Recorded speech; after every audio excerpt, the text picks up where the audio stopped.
جنہوں نے اللہ کو بھلا دیا، اللہ نے انہیں ان کی ذاتوں سے بے خبر کر دیا، انہیں اپنے نفع نقصان کا علم نہ رہا، انہیں پتہ ہی نہ رہا کہ ہماری زندگی کا مقصد کیا ہے، مقصود حیات کیا ہے۔ جو لوگ اللہ کو بھول گئے، اللہ فرماتا ہے اللہ نے انہیں ان سے غافل کر دیا۔ اللہ جب کسی سے ناراض ہوتا ہے تو ہدایت چھین لیتا ہے،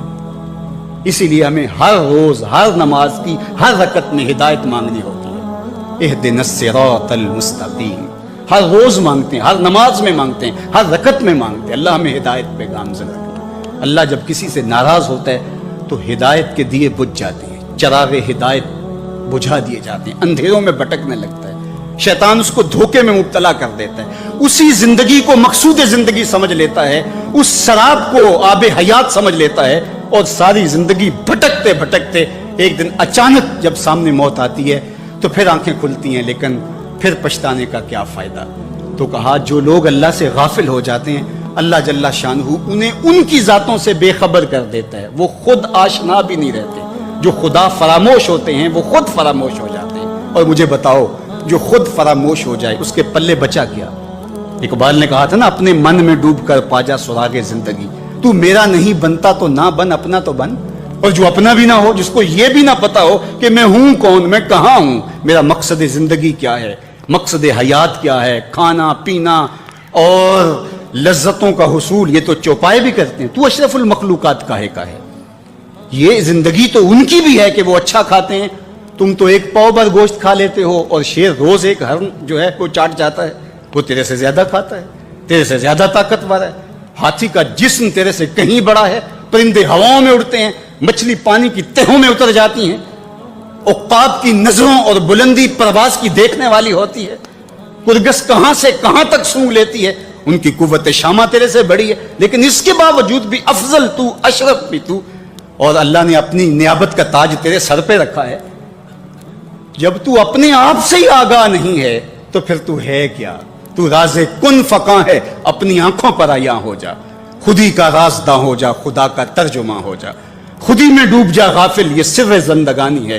نکل کر حلقۂ شام و سحر سے جاوداں ہو جا، مسافے زندگی میں سیرت فولاد پیدا کر، شبستان محبت میں حریر و پرنیاں ہو جا، گزر جا بن کے سیلے تند رو کو ہو بیاباں سے، گلستان راہ میں آئے تو جوئے نغمہ خاں ہو جا، تیرے علم و محبت کی نہیں ہے انتہا کوئی، نہیں ہے تجھ سے بڑھ کر ساز فطرت میں نوا کو، تو تو مقصود ہے، تو تو مسجود الملائک ہے، فرشتوں کی پیشانی تیرے حضور جھکی ہے، تو اپنے آپ سے آشنا ہی نہیں ہے، تجھے پتہ ہی نہیں کہ تو کون ہے، تجھے آگہی نہیں رہی کہ تو ہے کون، تیری ذات کیا ہے، فرشتے سلامیاں دیں، فرشتوں کی پیشانیاں جھکیں، تو دیکھ تو کھڑا کہاں ہے، کانپتا ہے دل تیرا اندیشہ طوفان سے کیا، ناخدا تو، بحر تو، کشتی بھی تو، ساحل بھی تو، دیکھ آ کر کوچائے چاکے گرے باں میں کبھی، کیس تو، لیلا بھی تو، صحرا بھی تو، محمل بھی تو، وائے ناکامی کہ تو محتاج ساکی ہو گیا، میں بھی تو، مینا بھی تو، مستی بھی تو، حاصل بھی تو، آہ کس کی جستجو آوارہ رکھتی ہے تجھے، راہ تو، راہ رو بھی تو، رہبر بھی تو، منزل بھی تو، بے خبر تو جوہر آئینہ ایام ہے، تو زمانے میں خدا کا آخری پیغام۔ تو سمجھے نہیں کہ تو خدا کو بھول کے سمجھا کہ میری زندگی آزاد ہو گئی، اب میں جو چاہوں کروں، میں خدا کا بھی انکار کر دیا، بلا دیا اس کو۔ کہا جب خدا کو تو بھولا تو خود کو بھول گیا، زندگی کے مقصد کو تو نے فراموش کر دیا، اب بھٹکتا ہے ارض فلات میں، جنگل میں پڑے ہوئے خشک پتے کی طرح، جس کو ہوائیں کبھی ادھر اڑا دیتی ہیں کبھی ادھر اڑا دیتی ہیں، مقصد حیات کا علم نہیں ہے، تو کون ہے، کہاں ہے، تیرا مقصد زندگی کیا ہے، خدا کو بھولنے کا یہ نتیجہ ہے جو تجھے بھگتنا پڑ رہا ہے۔ خدا آشنا ہو جا، خود آشنا ہو جائے گا، تجھے ذات سے آگہی ہو جائے گی، من کا شعور مل جائے گا، تجھے پتا چلے گا کہ میں کون ہوں، میری زندگی کا مقصد اور مقصود کیا ہے۔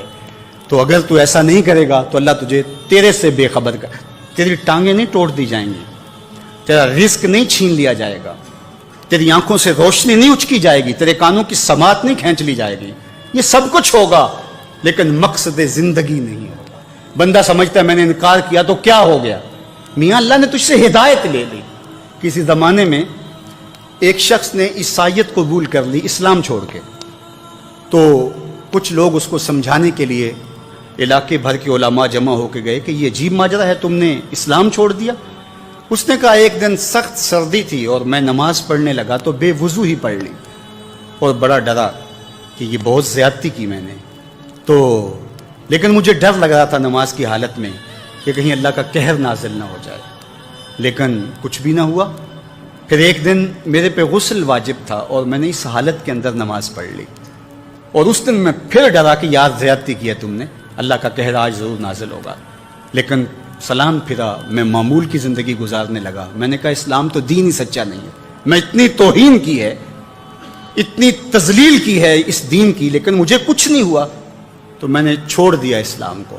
تو علماء نے کہا تو کہتا ہے مجھے کچھ نہیں ہوا، اللہ نے تجھ سے دین چھین لیا،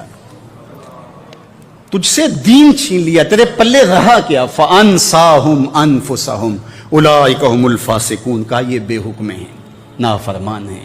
جو اللہ کو بھلا دیں، اللہ کو فراموش کر دیں، یہ فاسق لوگ ہیں۔ لا يستوی اصحاب النار واصحاب الجنہ، اہل جنت اور اہل دوزخ برابر نہیں ہو سکتے۔ ایسا نہیں ہوگا کہ ایک ساری زندگی بدکاریوں میں گزارے اور ایک نیکوکار اللہ کی رضا کی سائے میں زندگی بسر کرے اور قیامت کے دن ایک جگہ کھڑے کر دیے جائیں، ایسے نہیں ہوگا۔ افنجعل المسلمین کالمجرمین، اللہ فرماتا ہے ہم ماننے والوں کو اور مجرموں کو کیا ایک جیسا کریں گے؟ ایسا نہیں ہوگا۔ اللہ تعالیٰ جل شانہ انصاف بھی کرے گا۔ ہاں، جس کو 33% نمبر دے کے پاس کیا جاتا ہے اس کی پوزیشن نہیں ہوتی، اس کو پاس ضرور کر دیا جاتا ہے، چلو اس کو سٹار لگا کے پاس کر دو، پوزیشن انہی کی ہوتی ہے جنہوں نے محنت کی ہوتی ہے، رت جگہ کاٹے ہوتے ہیں۔ تو کہا مجرم اور ماننے والے برابر نہیں ہوں گے، تو فرمایا کہ وہ بے حکمے ہیں جو اللہ کے حکموں کو توڑتے ہیں، اس کے احکام کی جو ہے وہ توہین کرتے ہیں۔ تو جنت والے اور دوزخ والے برابر نہیں ہو سکتے، جنت والے جنت کے مزے لیں گے اور جہنم والے جہنم کی جلستی آگ میں ایک ذلت کی زندگی کاٹیں گے، موت بھی نہیں ہوگی وہاں۔ اللہ تعالیٰ جل شانہ قیامت کے میدان میں موت کو مینڈے کی شکل میں ظاہر کرے گا۔ کہتے ہیں جنت میں جا کے جنتیوں کے سینے میں ایک ہی خدشہ ہوگا، کھٹکا ہوگا، کہیں موت نہ آ جائے اور یہ نعمتیں چھن نہ جائیں، اور جو جہنمی ہے ان کے سینے میں ایک ہی امید کا چراغ روشن ہوگا، کبھی موت آ گئی تو مر جائیں، جان چھوٹ جائے۔ پھر مینڈے کی شکل میں روایت میں آتا ہے کہ موت کو لایا جائے گا، جنتی جنت سے، جہنمی جہنم سے گردنیں نکال کے اس منظر کو دیکھ رہے ہوں گے، پھر موت کو ذبح کر دیا جائے گا۔ جنتی اتنے خوش ہوں گے کہ اگر موت کو موت نہ آئی ہوتی تو یہ خوشی سے مر جاتے، اور جہنمی اتنے افسردہ اور دکھی ہوں گے کہ اگر موت کو موت نہ آئی ہوتی تو یہ صدمے سے مر جاتے۔ اب موت بھی نہیں ہے، جلو جہنم میں، اور یہ جنت والے فائز المراں، اصحاب الجنت ہم الفائزون، یہ کامیاب اور بامراد۔ اللہ اہل جنت سے کہے گا کہ اردیتم، کیا تم راضی ہو؟ تو وہ کہیں گے ہمیں کیا ہوا کہ ہم راضی نہ ہو، ہمیں تو وہ ملا کہ جس کا ہم تصور بھی نہیں کر سکتے تھے۔ عمومی طور پہ لوگوں سے لوگ ہنس ہنس کے بات کر رہے ہوتے ہیں، گھر میں ان کا رویہ کچھ اور ہوتا ہے۔ کسی شخص کی سیرت کو پہچاننے کا بہترین ضابطہ کیا ہے؟ یہ دیکھا جائے کہ وہ اپنی بیوی کے ساتھ کیسا ہے، اور یہ ضابطہ خود میرے حضور نے دیا، تم میں سے سب سے بہتر وہ ہے جو اپنے اہل خانہ کے ساتھ بہتر ہے، اور میں تم میں سب سے زیادہ اپنے اہل خانہ کے ساتھ بہتر ہوں۔ جب حضور کا وصال ہوتا ہے تو 9 ازواج حضور کے نکاح میں تھی، کسی ایک کو بھی میرے حضور پہ شکایت نہیں تھی۔ یہ حضور کا انصاف، ان کو وقت دینا، ان کے لیے حضور علیہ الصلوۃ والسلام کا ایثار اور ان کے لیے حضور کی محبتیں۔ حضرت خدیجہ الکبریٰ رضی اللہ تعالی عنہا کا ذکر کرتے ہیں ان کے وصال کے بعد تو حضور کی آنکھیں چھلک پڑتی ہیں، اور جانور ذبح کرتے ہیں اور گوشت کے ٹکڑے ان کے سہیلیوں کے گھروں بھیجتے ہیں۔ حضرت عائشہ رضی اللہ تعالیٰ عنہ فرماتی ہیں میرا ان سے جو رشتہ تھا تو مجھ سے نہ رہا گیا، میں نے ایک دن کہہ دیا حضور آپ اس بوڑھی عورت کا ذکر نہیں چھوڑتے، بڑھاپے کی وجہ سے جس کے ہونٹوں کے گوشے بھی رنگ بدل گئے تھے۔ تو حضور علیہ السلام کے چہرے پہ جلال آیا، فرمایا عائشہ تم مجھے خدیجہ کے بارے تکلیف نہ دو، جب پورے مکے نے میرا انکار کیا تھا اس نے میرا اقرار کیا تھا، میں اس کا ذکر کیسے چھوڑ سکتا ہوں۔ اور حضرت عائشہ رضی اللہ تعالیٰ عنہ فرماتی ہیں کہ حضور تشریف لائے اور میں آپ خورے میں پانی پی رہی تھی، تو حضور نے مجھے دیکھا تو دور سے کہا عائشہ تھوڑا سا پانی میرے لیے بھی چھوڑنا، تو فرماتی ہے میں نے پانی چھوڑ دیا، حضور نے میرے ہاتھ سے آب خورا لیا، پینے لگے تو پھر رک گئے اور میرے سے مخاطبہ کرتے ہوئے کہا حمیرہ، یہ حضور لاڈ سے انہیں کہا کرتے تھے، حمیرہ ذرا بتانا تم نے ہونٹ کہاں لگائے تھے؟ میں وہاں ہونٹ رکھ کے پانی پینا چاہتا ہوں، مجھے یہ بتاؤ اگر شوہر کا رویہ بیوی کے ساتھ یہ ہوگا تو گھر جنت کا ٹکڑا بنے گا یا نہیں؟